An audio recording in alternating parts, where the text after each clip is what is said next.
Fala galera, nesse vídeo você vai ver que Romário desabafou através de uma entrevista para a TNT Esporte, desabafou se o Brasil pode ser hexa, se não pode ser, se Ancelotti acertou nas substituições, nas táticas. Você vai ver tudo nesse vídeo. Então galera, se inscreve no canal, ativa o sininho para não perder nada que sair aqui no canal, todas as informações saem em primeira mão aqui. Tamo junto, vamos com o vídeo. 30 minutos finais porque ele sentou. Ele parou de aquecer e sentou. E se ele fosse jogar alguns minutos, ele no mínimo A reta final estaria... aqueceria um pouco, continuaria aquecendo um pouco de menos ritmo do que os outros, mas continuaria. Hoje não. Hoje o Neymar não tem vaga no time. O time da seleção brasileira é esse aí. Mas é claro, dependendo do momento e de como vai o jogo, o Neymar tem a sua relevância no time ainda. Não sei se você viu que quando o Brasil faz um gol, o Matheus Cunha vira para os japoneses, né, e fala sobre o Brasil ser uma seleção pentacampeã. E isso depois acabou tendo muita repercussão, porque às vezes dá uma sensação que falta um pouco desse brio. Você é um cara que pode falar isso, né, acho que melhor do que qualquer outro jogador. Você acha que isso também faz o time crescer e você reagiria da mesma forma, assim, claro, ouvindo assim, o que você ouviu do japonês? Muitas vezes, uma fala de um adversário pode ser positiva para quem ouviu ou pode ser negativa. Nesse caso, eu nem acredito que a fala do japonês tenha sido uma fala no sentido de humilhar, de ser maior do que o Brasil. Eu acho que ele falou de uma forma de que o Japão realmente tinha condição de ganhar o Brasil. Tinha. Ele disse que o Brasil não é mais o mesmo. Então, e não é mesmo não. O Brasil não é mais o mesmo. Todo mundo sabe que o Brasil não é mais o mesmo. Só que é o seguinte, essa fala acabou caindo no grupo da seleção como uma fala desrespeitosa. E eu acredito que isso animou bastante os jogadores. Se eu sou a seleção brasileira, eu vejo isso também assim. O cara falar que o Brasil não é mais o mesmo, vamos lá e vamos mostrar ele diferente. E foi isso que aconteceu. O Brasil não é mais o mesmo, mas o Brasil hoje é um Brasil diferente do primeiro jogo de Marrocos. Já que você falou isso assim, né, que tem falas que às vezes mexe com um jogador diferente, eu queria até fazer um paralelo, levar isso para 94, quando você jogou uma final de Liga dos Campeões contra uma equipe italiana e não venceu aquela final, mas logo depois você foi para uma Copa do Mundo contra a Itália, com vários jogadores da Itália, e você foi o principal nome daquela seleção e a gente conquistou mais uma estrela. Você acha que isso fez muita diferença, assim, nesse mesmo caminho? Aquela derrota ali mexeu com você de um jeito para 94 ser diferente? Aline, assim, inconsciente, eu acredito que até tenha mexido comigo. Ali daquele time do Milan e para a seleção italiana, tinham 4, 5 jogadores que jogaram aquela final. Eu tomei uma sapatada que eu não vi nem a placa do caminhão. O caminhão passou por cima da gente de um jeito, né? Assim que foi uma das piores finais que eu joguei na minha vida e uma das melhores que o Milan fez, talvez a maior de todas, né? Cara, e assim, quando chega a Copa do Mundo, era um outro grupo.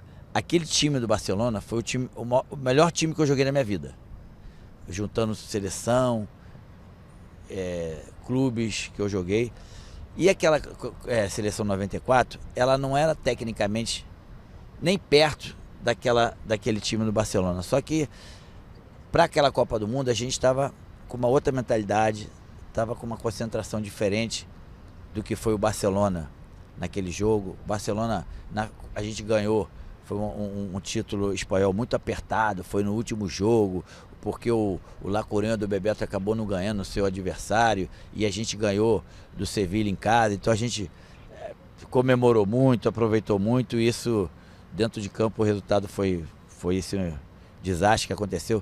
E da seleção, a seleção saiu do Brasil já com essa mentalidade e a gente sabia que o jogo da final contra a Itália era um jogo difícil, como foi, na minha opinião, o jogo mais difícil de todos, mas a gente estava preparado para ser campeão, porque a gente sabia que aquilo ali, aquele momento era o momento daquela geração e muitos ali não voltariam para ter uma Copa do Mundo de novo. E uma outra coisa, a gente também já tinha experiência do que era perder, e perder é muito ruim, dói muito.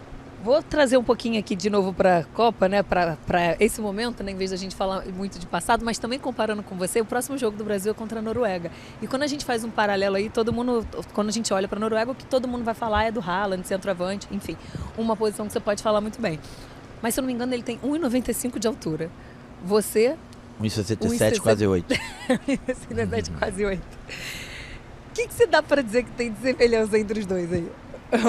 Cara, o que eu posso dizer para ele, o que a gente pode ter de semelhança é que a gente tem uma coisa que o artilheiro tem que ter. A gente tem vontade e a gente gosta de fazer gol. Eu vejo nele isso. É um cara que tem vontade, gosta de fazer gol, sabe fazer gol. É um cara que, pelo seu tamanho, 1,95, a princípio os caras muito altos, ele não tem muita velocidade. Não estou dizendo que o Haaland é o maior atacante mais veloz do mundo, não é isso. Mas para seu tamanho, ele tem velocidade. É um cara que é muito bom de cabeça. É um cara que é técnico. É um cara que sabe abrir espaço. É um cara que se posiciona bem. Hoje o Haaland está entre os 3, 5 melhores atacantes que nós temos no planeta. E a seleção brasileira, o Ancelotti e os nossos defensores, tenho certeza que tem esse pensamento também, que tem que ficar atento com ele desde o primeiro minuto. Você não precisava ter essa altura toda, né? Pra quê? Dava certo sem, mas pra quê? Do jeito que era bom. Já que a gente está falando do Haaland, essa Noruega, o que você acha que o Brasil tem que fazer para quebrar esse tabu? Acho que, se eu não me engano, o Brasil jogou 4 vezes contra a Noruega. Desses 4 jogos, acho que você esteve em 2 jogos, né? E o Brasil nunca venceu da Noruega. O que você acha que tem que fazer para quebrar isso? Primeiro que a gente tem que fazer é ganhar, a primeira coisa. E foram 4 jogos que nada parecido com uma Copa do Mundo. Existe um respeito muito grande, acredito eu, né? Tenho certeza, em relação à seleção brasileira com a Noruega. A Noruega tem feito um futebol até bonito de se ver, muito compacto, jogadores fortes fisicamente, jogadores altos que tem na bola alta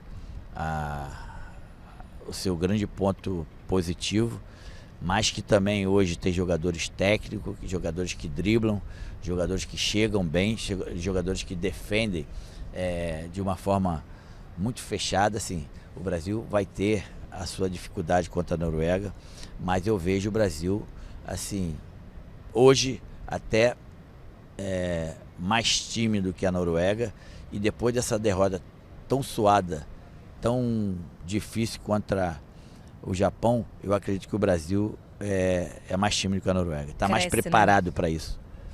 Você acha que ter um zagueiro, pensando na sua trajetória, que te conhece muito bem, faz diferença? A gente ouve muita gente falando, não, mas o Magalhães já sabe marcar o Haaland, Para você isso fazia diferença quando tu encontrava um cara que tu sabe que te conhece muito? Assim, tem sempre o lado positivo, mas também tem o lado negativo. O Haaland, assim como o Magalhães conhece o Haaland também conhece o Magalhães.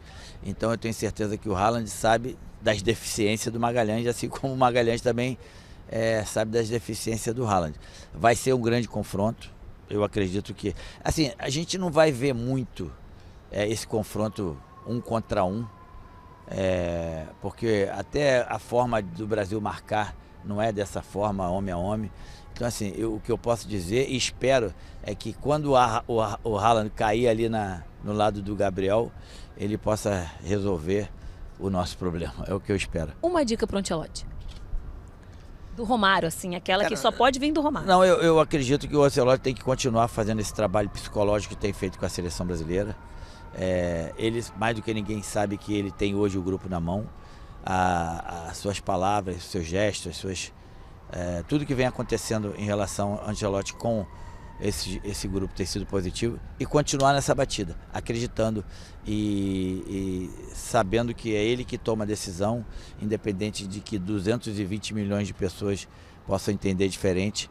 Ele está de parabéns por acreditar no seu ideal.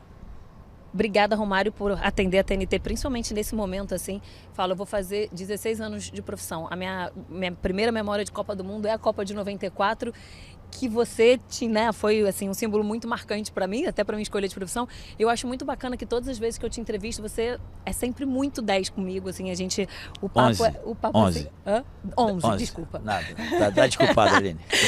É sempre um cara, assim, a gente tem excelentes entrevistas muito bacanas. Eu ficaria aqui, batendo esse papo com você bastante tempo, então quero agradecer pela forma